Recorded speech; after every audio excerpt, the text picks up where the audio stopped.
Hello, good afternoon. This is WAEC CRS 2019 past question number 10, which says Barak deployed a troop of 10,000 men as advised by Deborah on Mount Dash.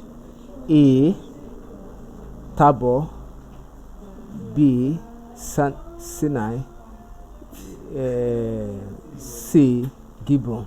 The correct option here is Mount Gibbon, which is A.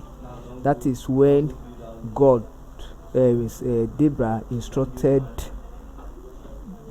Barak that he will be in line with God's instruction that he should assemblage 10,000 men in order to fight their battle.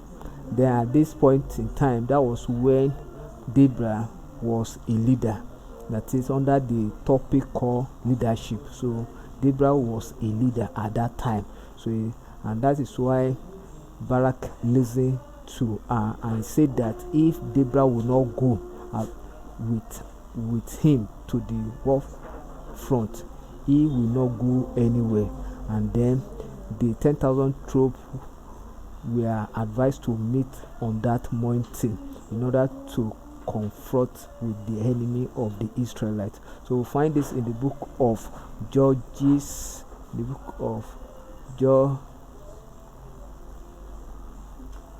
Judges chapter 4 verse 10. Thank you.